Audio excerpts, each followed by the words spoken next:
everyone, and welcome to the 49th episode of Plenty for Everyone, one away from 50. I love it. Woo-hoo! It's about time we turned 50. Right? Nothing to be afraid of there. This is Jeff Shuck and Jen Mulholland, and as you know, we are the principals of Plenty. I'm back at home in Michigan City, Indiana. It's kind of a rainy fall day, but Jen, you're giving us a new view, which I love. You're in heart space. Yeah, I'm usually in heart space, but in the grand living room today instead of behind my desk, which feels great. And outside, all of the beautiful fall leaves of the maples and aspens are beginning to pop. So we get to experience the rainbow quilt. It's literally jaw-dropping here in the fall in Park City, Utah. So I it's love it. lovely inside, but I have to say it's a little bit nicer even outside. I love it. I love it. Well, and I love this view. You're really comfortable with the headset. If you joined us Oh a yeah, couple episodes ago, jamming. Jen went full on Houston mission control on us with a headset and microphone, and now you're just owning it at this Yep. point.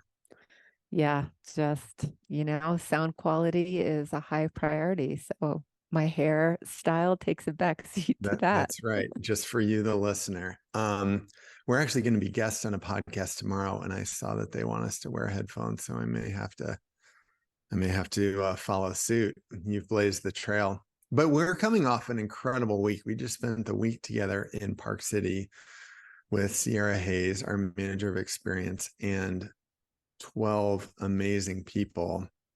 And it was just fantastic. So we wanted to spend a little bit of time talking about what we were doing there and what we took away from it. Jen, do you want to let people know why we're there a lot and we do amazing things every time we're there, but tell everyone a little bit about what we were doing last week.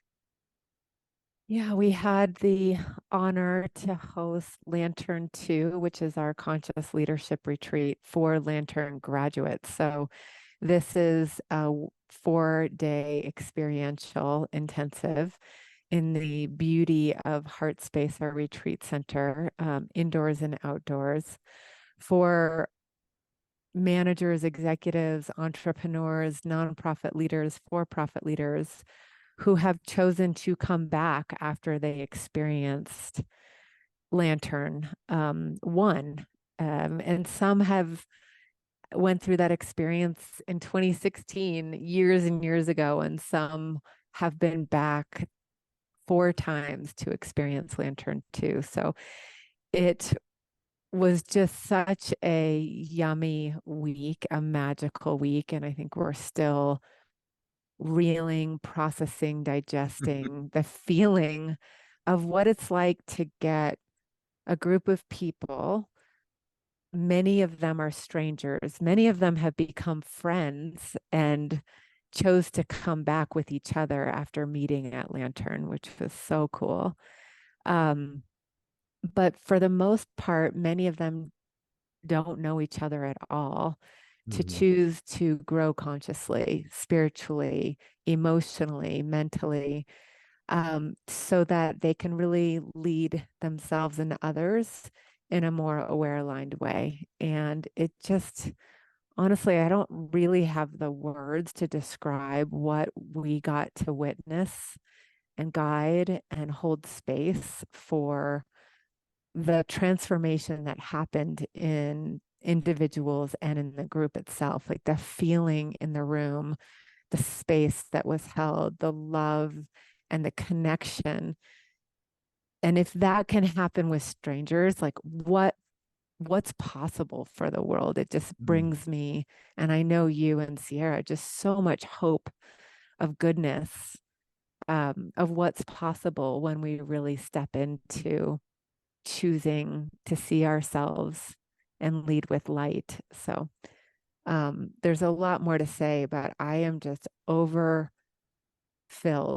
with gratitude and awe, not only of what we witnessed take place for the the leaders that chose to come, like their light bulb moments, their insights, their ability to really see and love themselves more fully, but to, for us, like, be able to live our dream and get to do this work that lights us up and brings us so much joy. So usually it takes a weekend of decompressing for sure and putting ourselves first and kind of getting filled up. But I was so filled up on Friday afternoon when we concluded, and that continues to amplify.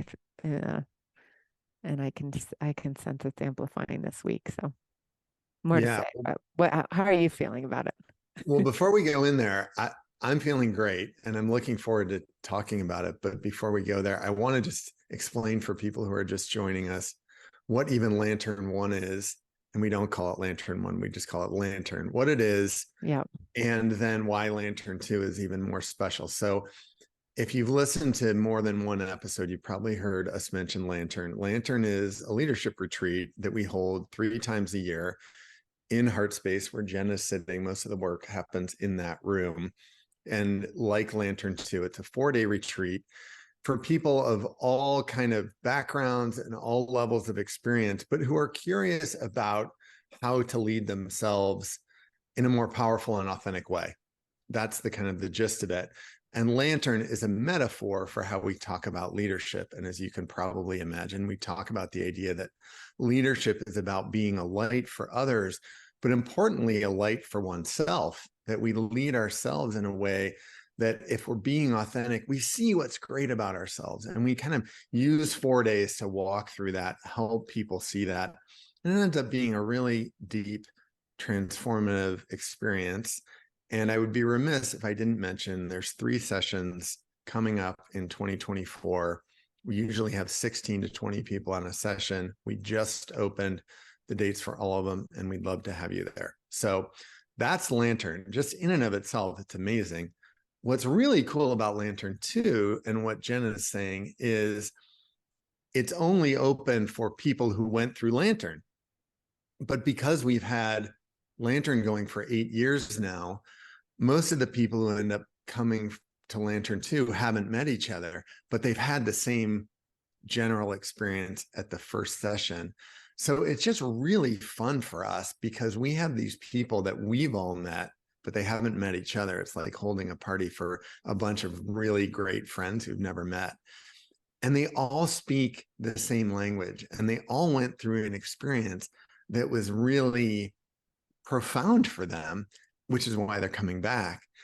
And Jen, because we've already spent 4 days in conversation with them at some point in their lives and careers, we just have this level of trust that I think for a new client, we don't have to earn. And we have a sense of rapport. And we know that they all speak kind of a similar language. So for us as coaches and facilitators, it lets us get into topics at such a deeper level. We're not introducing topics. We're really talking through what they mean and how they're different for people. And we go really deeply into how could I be more aware of what is happening in the world around me and what's happening in my heart, and how can I align the choices I make with what I'm aware works for me, and how can I live my life with intention instead of reacting to everything that comes my way. So it just becomes the most amazing playground for conversations. And I think, like you know, a few days later, well, I went directly from Lantern to visit my son at college at IU, and this incredible tailgate experience. And I could tell and felt like I had this glow about me. I felt more present with the people I met. I felt more interested in their story. I felt less interested in my story. I felt like I didn't Yeah. really have a story or need to share a story. And I know that was a direct result of being in that space. Not literally heart space, but the heart spaces of all the people who were there. So Yeah. more to say. I think we wanted to spend today sharing a little bit about some of the things that were so moving. And our hope is, whether you've been to Lantern or not, there are so many wonderful takeaways about how we can live our lives with awareness and alignment and intention. Yeah. I had a similar experience on Sunday at yoga that I think really mirrored the experience and the vibe of what occurred during the week for myself. And that was, it was the end of class and I was in Shavasana, which is just a relaxed, quiet space, open. My hands were at my side. And I was like in another place. I was in another dimension. I was really buzzing. My heart was so open. I was drawing in the sparkly diamond light, starlight, asking to be of service. And all of a sudden, something took me out of that space. And what that was my pinky was brushing up against my neighbor's hand. Hmm. And all of a sudden, she reached out and held my hand. And this Mm. is a stranger. I had met her just as that we were beginning the practice. And in this moment, two strangers holding hands in this beautiful space, when then we let go and our pinkies were still kind of sharing and occupying this energy field and this space of deep connection without words. And then once we closed the practice, we both leaned over and gave each other a hug. And she just commented on my energy. And she said, wow, being next to you, your energy, your practice, like I just wanted to bathe in it. And I was feeling this deep connection with her. And it just was like, wow, this is the gift. It feels like the gift of lantern, right? The lantern glow of like this connection that is beyond words, this harmony that happens of humanity that I felt so much more connected to myself and so much more connected to others. And it manifested in a stranger place of holding hands. And that may sound totally wacky and weird to you if you're listening and not comfortable.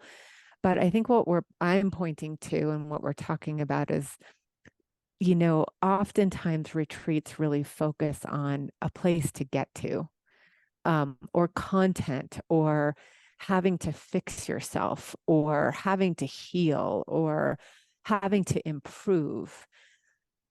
We're not saying that like lantern doesn't do all those things, but that's not the intention. Mm-hmm. The gift that happens is so personalized to what is needed for each participant, including ourselves as the facilitators and guides, that every single lantern we take away something that is so uniquely needed that sometimes we didn't even know we needed it until we've experienced this up leveling of connection to ourselves, our light, our soul, our way, our purpose.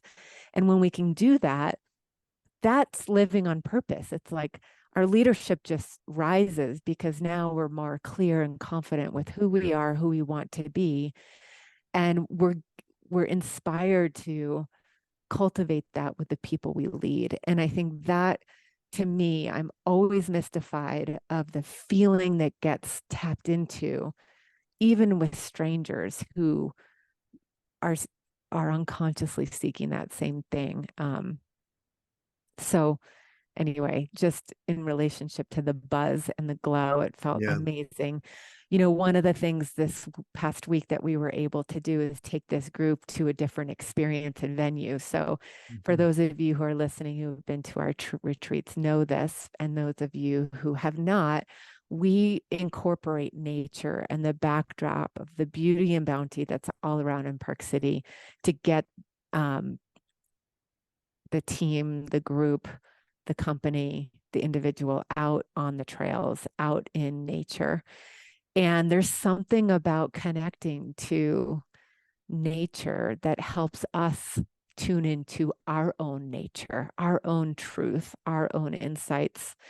And we ended up taking the whole group to Sundance Resort, which is probably one of the most beautiful mountainscapes on the planet. It's amazing. Yeah.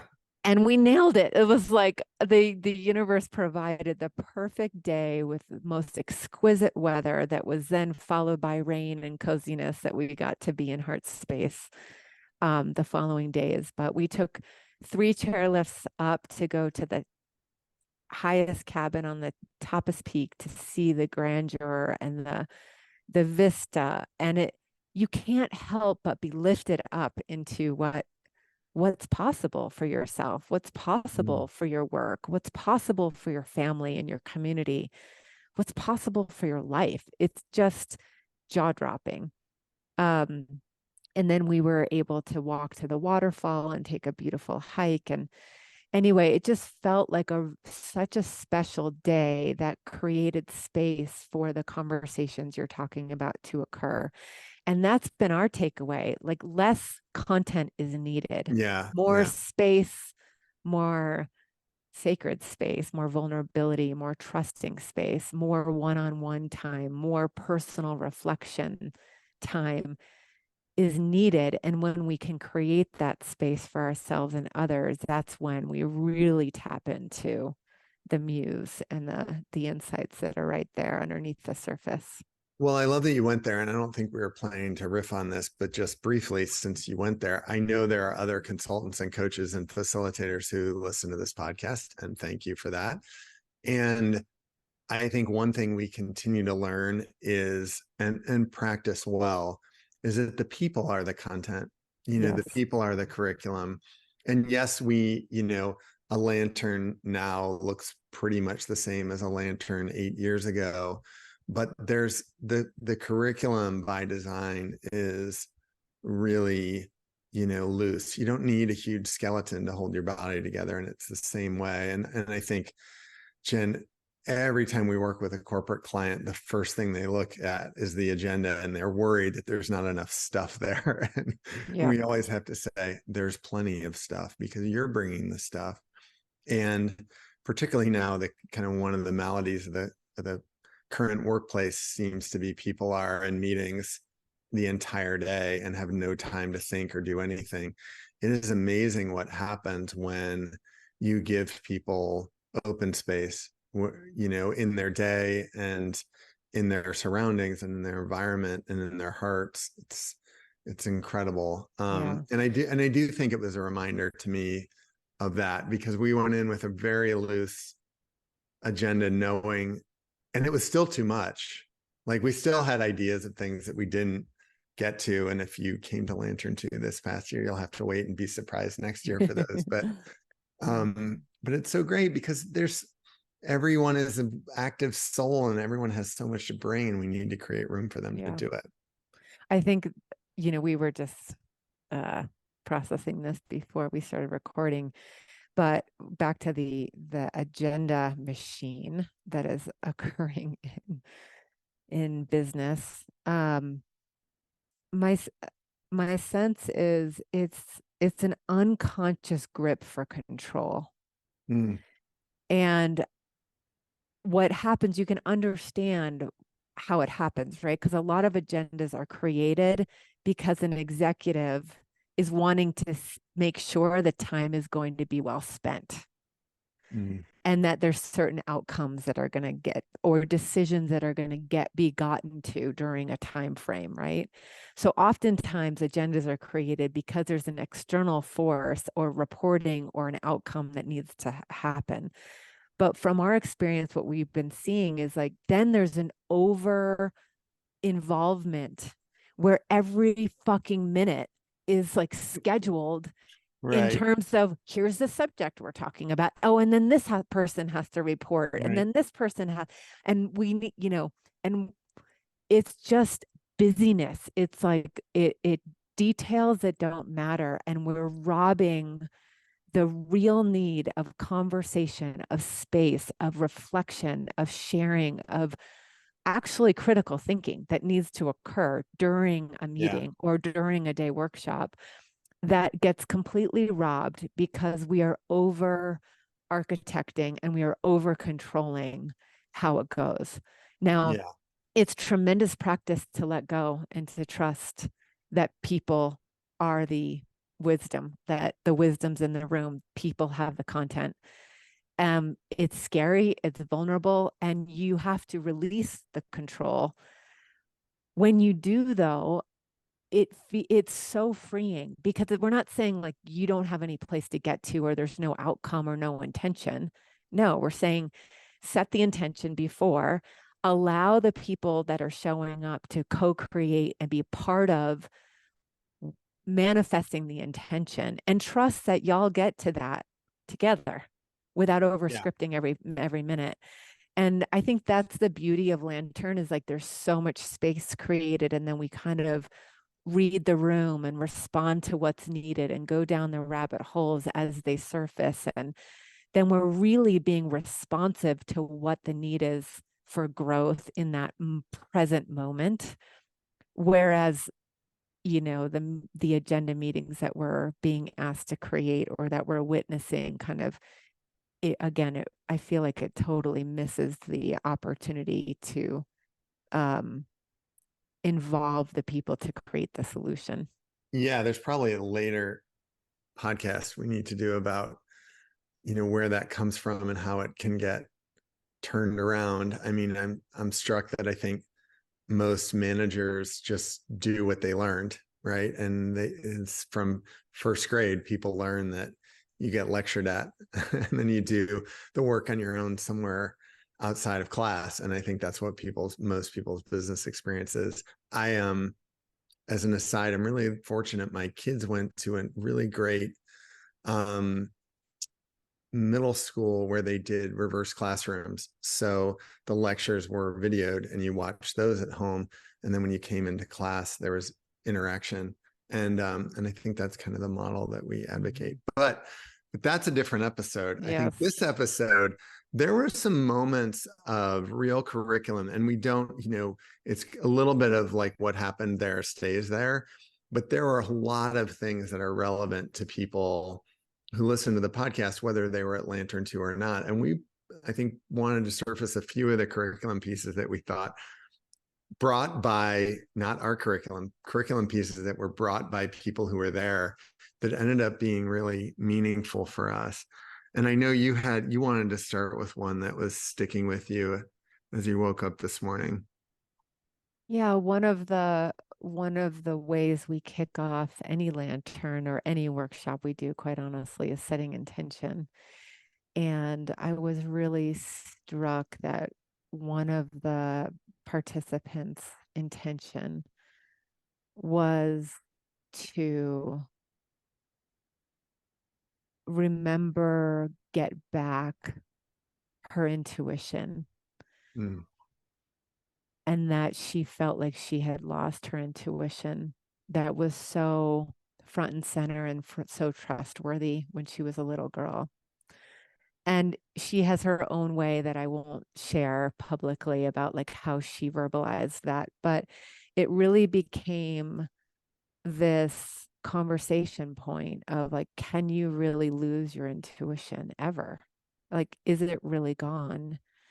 It may be speaking to you in a different way, or it may be speaking to you and you're not listening, because mm, as we get older, often without realizing it, sometimes we package things in our minds like we unconsciously put constraints around how we need to see and hear things, or it has to look this way. So when it comes in a different form, we don't see it.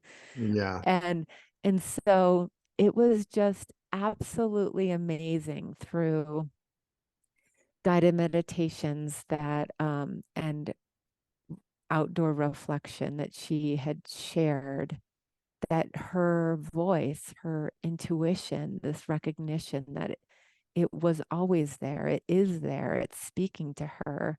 Mm, Um, she can rely on it, and it may sound and look differently now at age, I'm not sure how old she is, in her late 40s or 50s, versus being an 11-year-old girl. And yeah. it was so inspiring to witness that in another. And intellectually, no, you and I knew that she could never have lost her intuition. We all have that sixth sense, that instinct, that knowing, that, ability to see, hear, or sense in whatever way that works for us. But oftentimes our minds and age and cultural conditioning kind of beat that reliance out of us, or it's not, it sounds too woo-woo, or it sounds weird, or we don't know others that happens to. And we know that happens to everyone. It just sometimes takes a little bit of attunement to really trust our way of how our intuition speaks. So it just was one of those moments that also connected to my desire to help teach people how to develop trust and nuances of listening to their intuition. So found that, like, actually I had been noodling on, is there a course? Is it, Lumeria, our well-being retreat? Like, where can I step more deeply into teaching others how to fine tune and develop their listening to their intuition? And then here we have a participant come who has literally thought she's lost that connection. And by the time we closed, she had not only had the mental insight, but the full body knowing and dialogue with her intuition that came through her meditation. Literally a conversation written down with her intuition that made manifest, that you can't unsee. Like, once you see that, once you sense it, it's with you forever. So Yeah. there were so many moments, but that was one highlight that really stuck with me, and so grateful to have borne witness to that.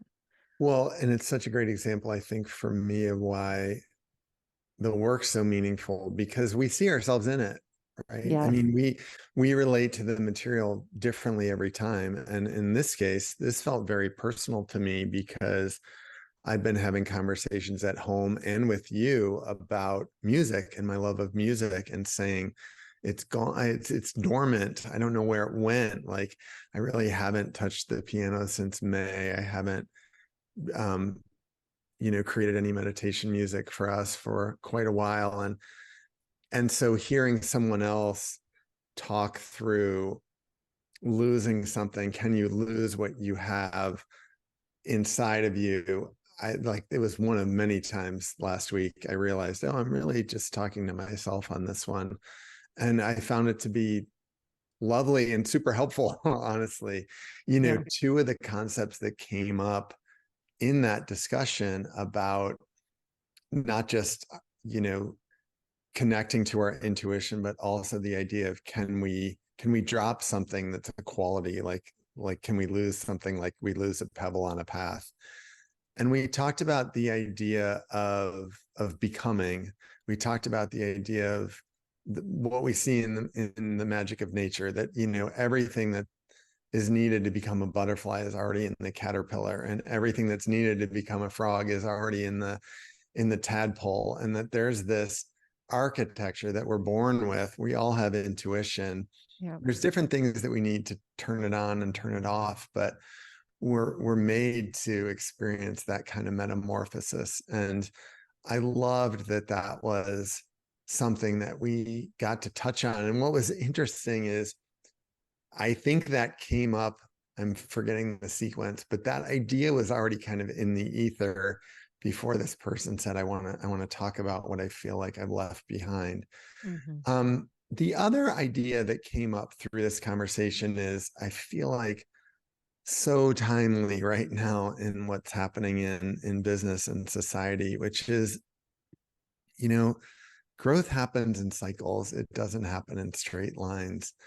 And we all have periods of dormancy and rest.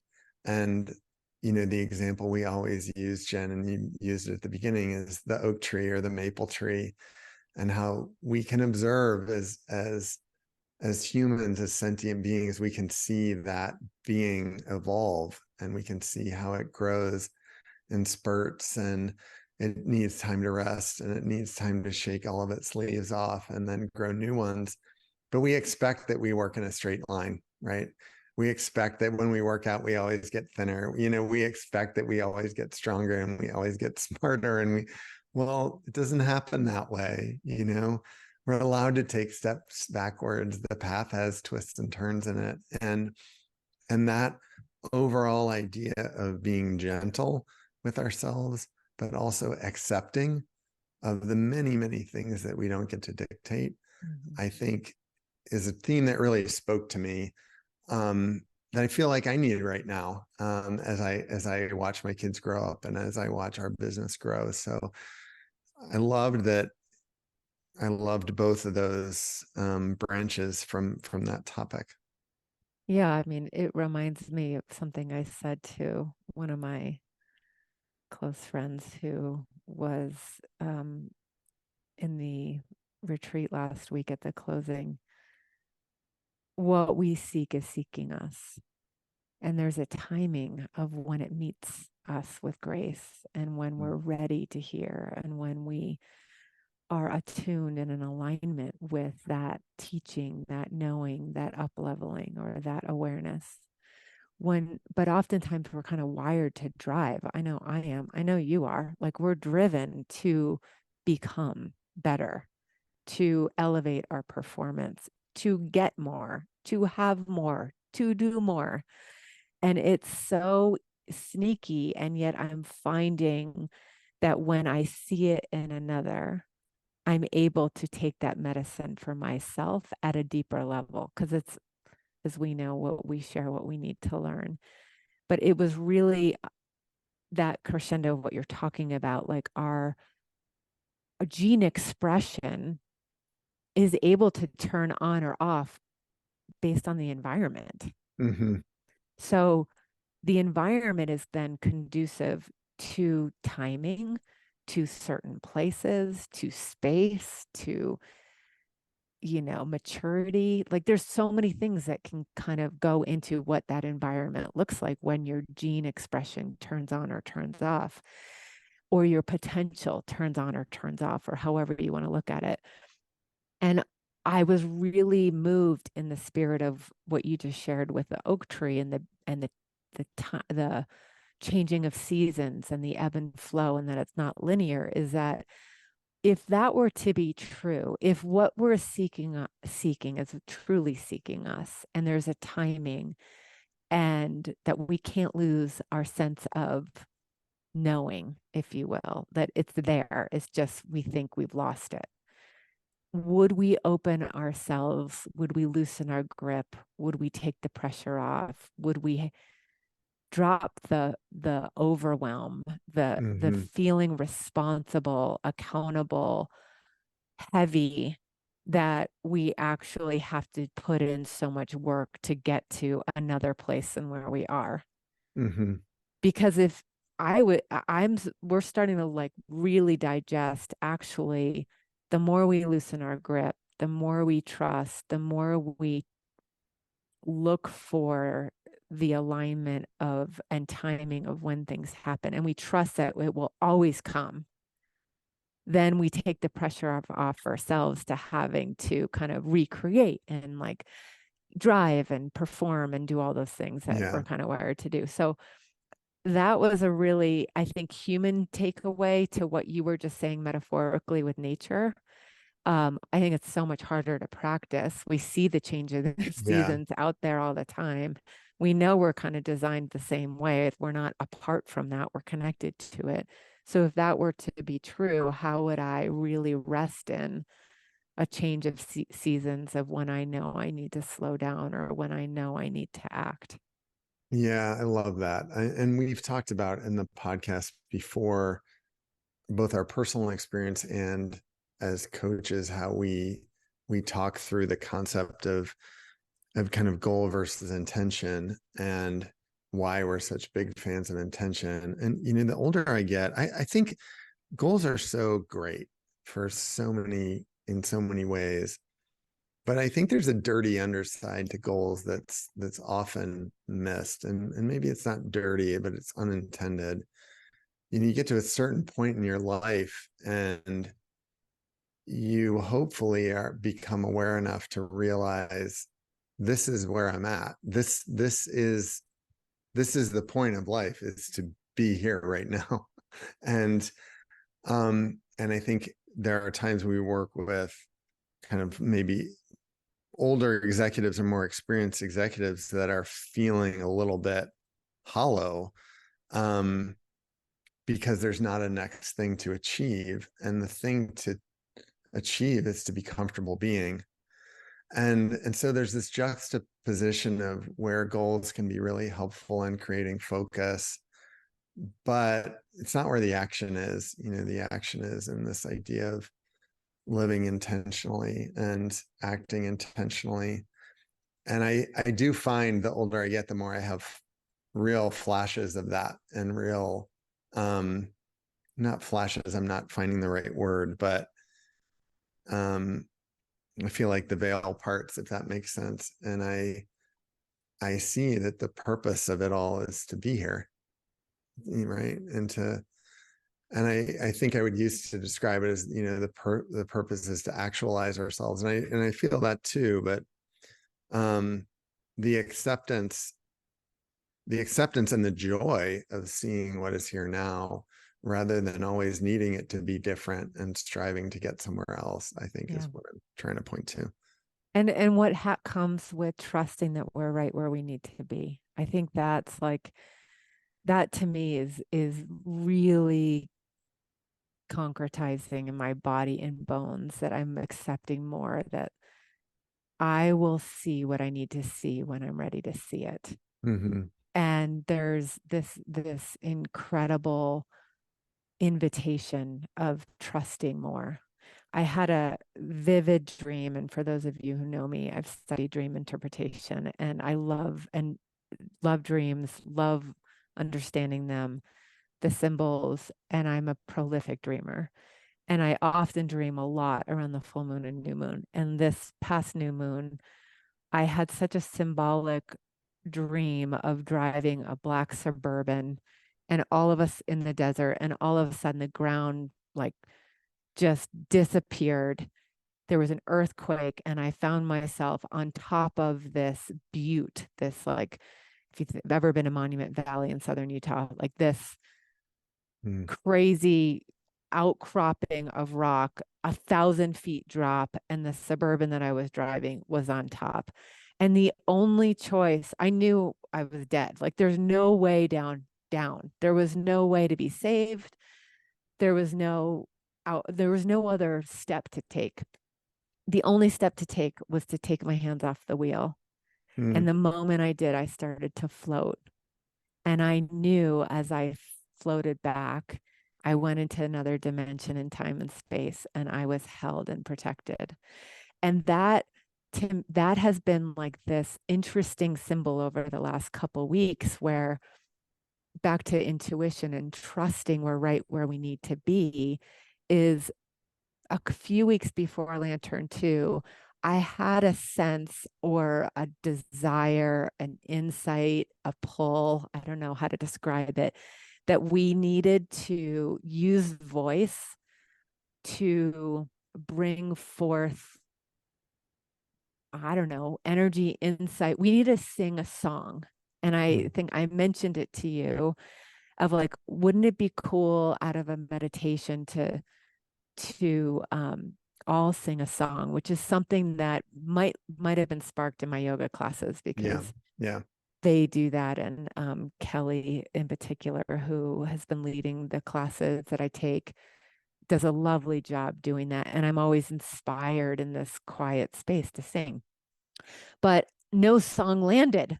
And I was like, I could feel myself searching. I knew we needed to do this, but I like could not land on a song. And then it just kind of vaporized. And in closing circle, one of our beautiful attendees offered a gift of a song. And she is a beautiful singer, performer, and she sang Somewhere Over the Rainbow a cappella in the circle. And it was so moving that once we completed, everybody shared, we all stood up, and I asked everybody to hold hands, and we all sang the song. And I'm saying this as an example of trusting that we don't have to have all the answers. We can have an insight. Our intuition may guide us someplace, but when we surrender and let go, we allow the universe, the participants, to co-create the solution. It's kind of what we were talking about earlier about the agenda, that even if we have the insight or the knowing or the leaning or nudge, doesn't necessarily mean we also need to have the solution. And I'm still like in amazement that this song manifested that way, that it Yeah. had nothing to do with me or you or Sierra Picking picking it. a Right. song. It Right. absolutely came forth in the perfect time, impeccably like scripted, in the most beautiful form of a human being to be offered. And it was a song we all knew the words to. She could have sang a different song that we had no idea and it would have Yeah. changed it. But somewhere over the rainbow, like who hasn't learned that as a kid? Yeah. Or maybe I'm dating myself, but I I, just, that it was, it's such a highlight and a reminder of I'm a part of this. We are all a yeah. part, and there's a grand mastery and a muse that's at play. And when we can trust that there's something bigger that wants to manifest and we're part of that, get ready to have your mind fucking blown. Yeah, I love that. You're reminding me of this. Here's this popular reference that I think I've used before on the podcast, but one of my favorite movies and books, Contact, starring Jodie Foster. What's Not to Love? Science fiction, Jodie Foster, Carl Sagan. I love it all. And she's riding in the spaceship that the aliens have sent the plans for. And the only thing that wasn't in the plans was a seat. But the scientists insisted that they bolt in this seat because it's not safe otherwise. And Jody says, like, the aliens wouldn't send us a spaceship if they wanted to like crash me into the dashboard, right? But she's strapped into the seat, and the ride is so bumpy and frenetic, and she feels like it's going to shake. And then she realizes it's totally weightless in the capsule, and the only thing vibrating is the seat. And when she gets out of the seat and allows herself to unstrap and just flow, she floats weightless, and the whole Yes. ride is easy. I always picture that. And you know, this concept comes up in a lot of things we do. This idea of people will say, well, are you telling me I don't need to work? Are you telling me I don't need to do anything? And are you like, I feel like I have this role. And we always come back to the metaphor of the river. And yeah, you have a paddle, but it's easier to paddle with the current, right? And yes, we're called on to do work. Effort's optional. And I think that is the point. Like, there are times that we raise our hand or that we put the paddle in the water, and even you having the insight of, oh, I think we should do a song. Well, that's your part, that's your work. But you also knew to let go of the effort, and you didn't take a survey, and you didn't vote for the three Yep. best songs, and you didn't pass out lyric sheets. And it's just such a Yeah. lovely example. And again, back to what emerges if we give space. That also happens because we give space for everyone to talk about what's present for them. And who knew that she was gonna, like, I told you beforehand, I forgot that she was even a singer, let alone what a lovely voice Yeah. that she had. So Yeah. Well, yeah. as leaders, and maybe we can conclude on this, um, often leaders are put in a position as magic answer machines, and that we have to chart the way and have to know where we're going all the time. And sometimes we do, and sometimes we have a clear vision of what that looks like and can mobilize people to follow. And other times our role is to take our hands off the wheel Mm-hmm. and to trust and allow what is meant to emerge.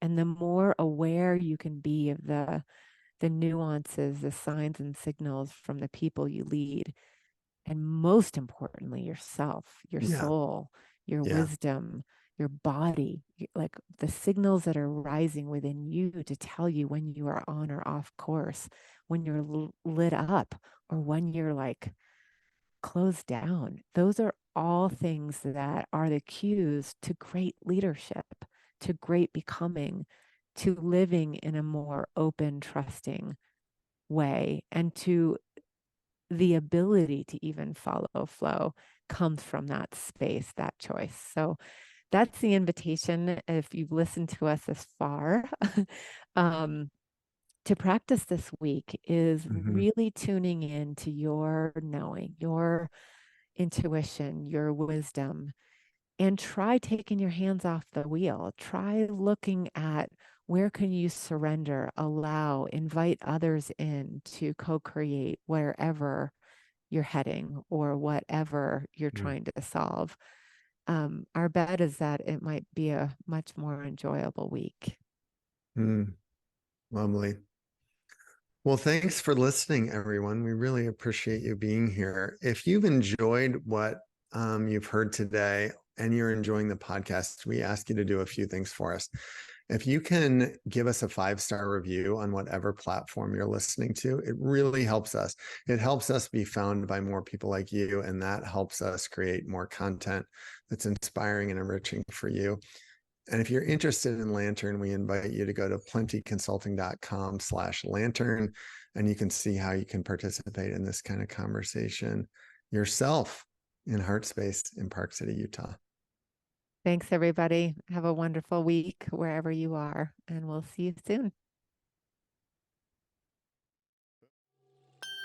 Thanks for tuning in. Join the conversation and learn more at www.plentyconsulting.com.